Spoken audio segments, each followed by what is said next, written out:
Welcome back. You're still watching ELIMU Nguvu, and we're talking about curriculum development. If you're just joining us, with us in studio today, we have Dr. Julius John, the Director of KICD. Thank you very much, Daktari. Moving on, I wanted to talk about digitalization of education and what KICD is doing to incorporate that. But just before that, 844 system. How happy is KICD with 844 system? I won't say we are unhappy because it is serving us well. It has served us well. We can't complain, but as we say at KICD, curriculum is always a process that is in motion, and each time you keep re-looking at your curriculum to check where do we need to do better.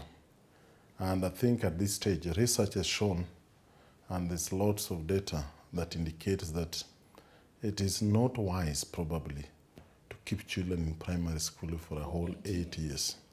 We've tried to check, and I don't think we have found many countries, if any, that keeps children in primary school for 8 years. But again, within the context of the East African community, we as a country, Kenya signed to the East African protocol of harmonization of the curriculum. And as we talk now, Tanzania, which has been doing 7 years, is moving to 6 for primary. Zanzibar was already 6. Uganda is moving to 6. Rwanda is moving to 6. They finished reviewing their curriculum in April. They are waiting to launch next year.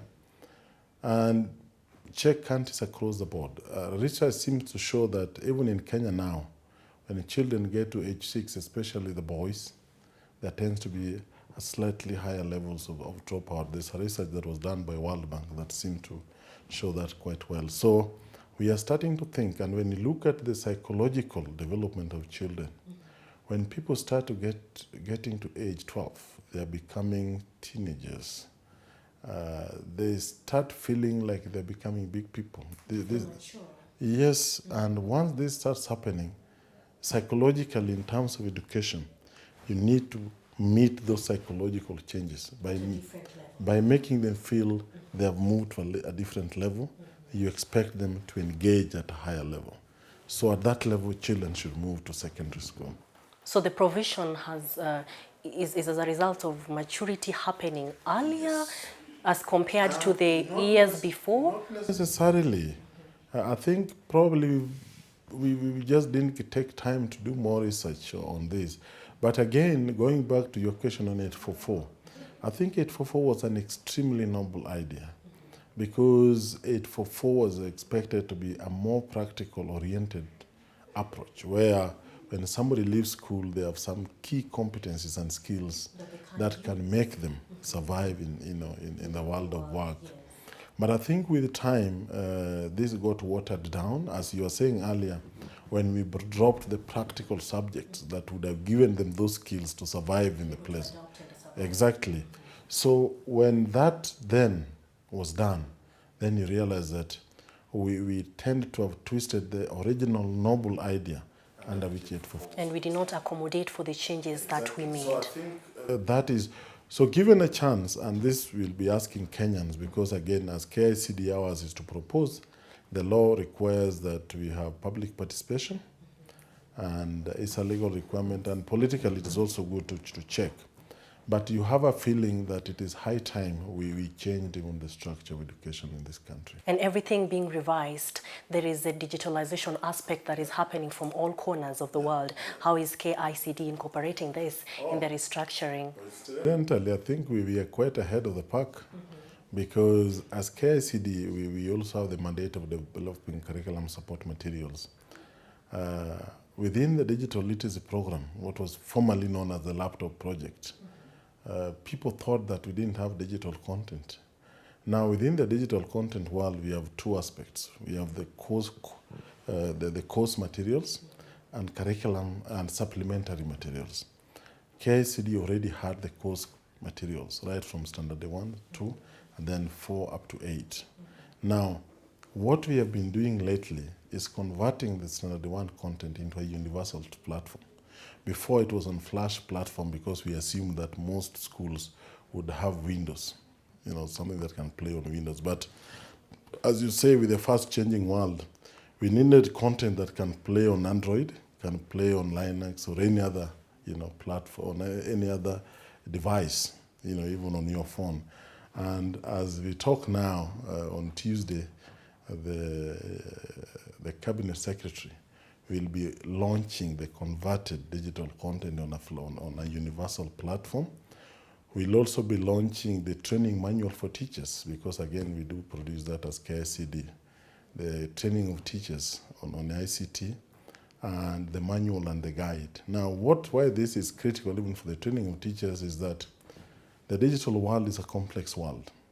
And sometimes we jump into it without developing proper ethics that go with it. Don't forget that this is content that are going to very young children.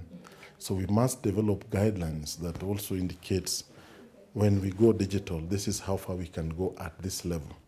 Ethically, this is what is allowed. I know children access so much on phones, for example. Curiosity leads them on and on, so they can go deeper. So what we need to do, like what we have developed, is called interactive digital content.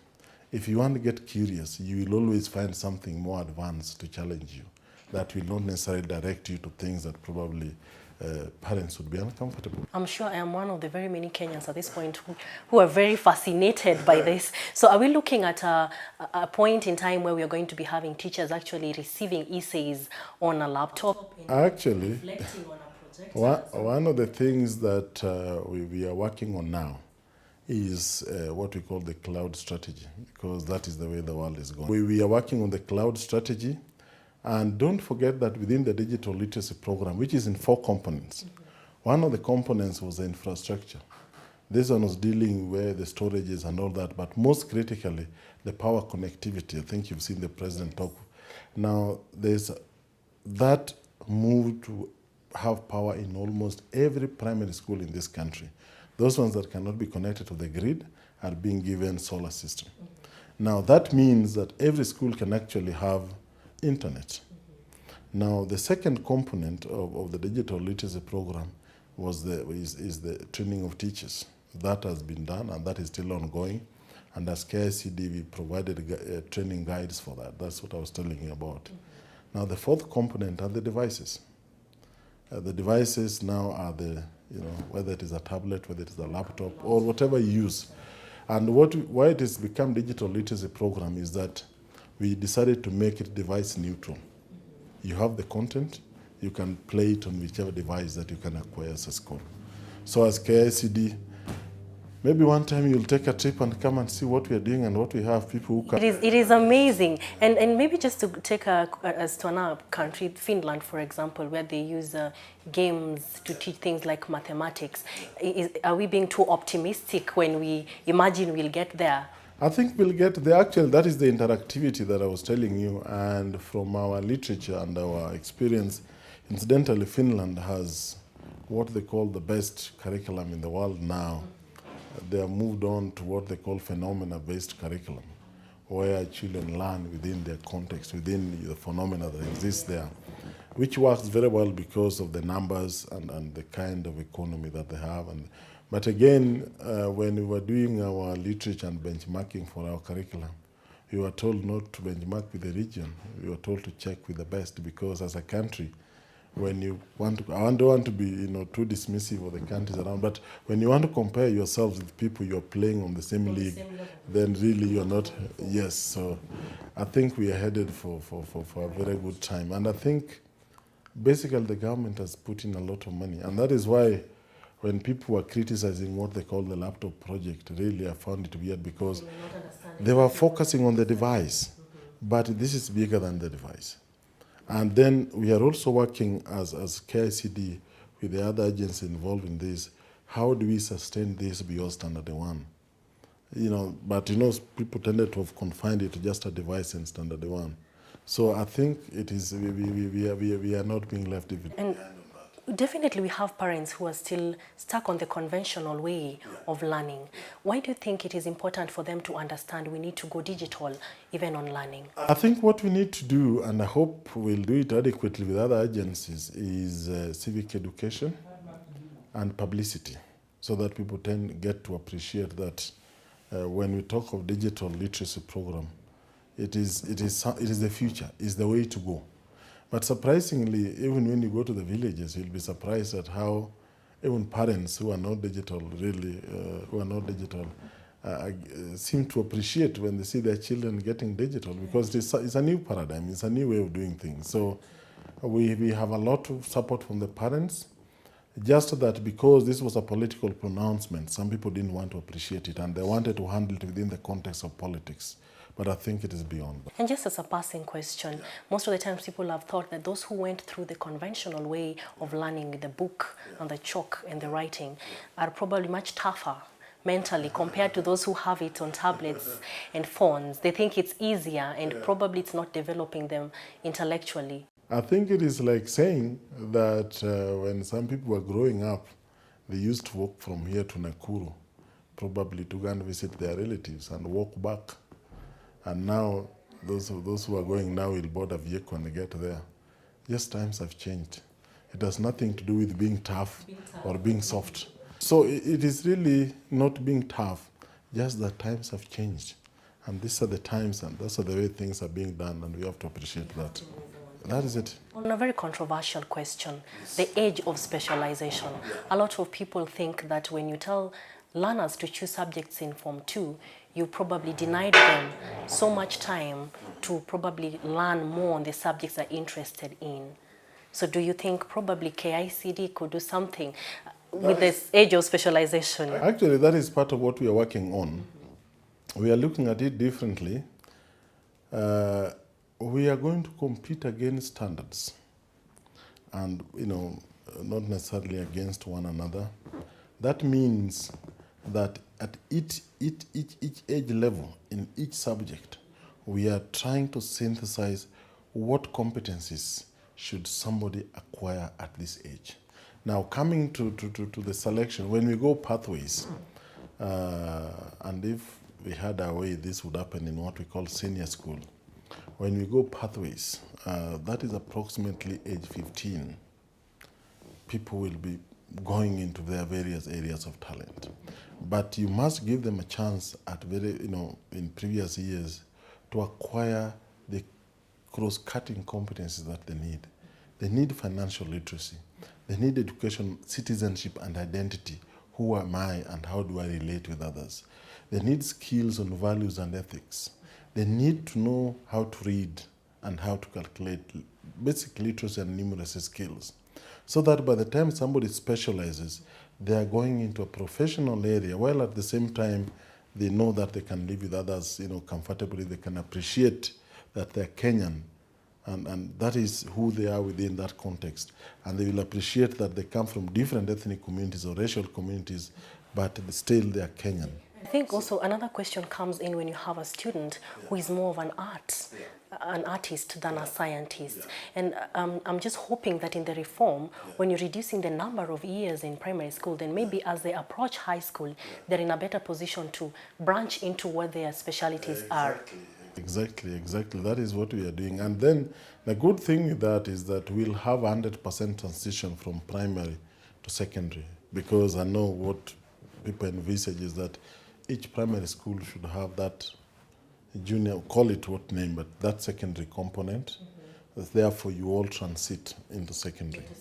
And then now, as you specialize later, you go into what your interest gives you. Okay. And that will also expand, the transition, even from, call it middle or whatever level to senior school, yeah.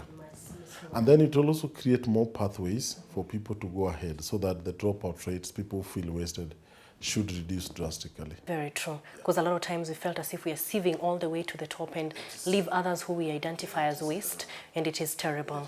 Now, on a different topic, because I'm sure our time is lapsing out, set books. We have all enjoyed the set books that have come and gone, and people identify with each other most of the times on what set books we did in high school. How are they selected? That this year we're going to do this, and then another year a different one. Actually, the books that are selected first of all run for 5 years.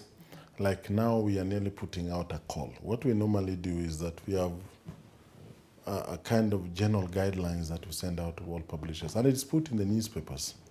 Then we allow the publishers to submit various categories of, novels, playbooks, and all that. Now, once this is submitted, then we have a panel. Now, this panel, incidentally and interestingly, comprises of teachers. We bring teachers from across the country. It comprises of educationists, again, as I said, lecturers. It's a cross-section. Now, when these people come, they look at the books that have been submitted. They look at the language. They look at the relevance. They look at the kind of illustrations that are given.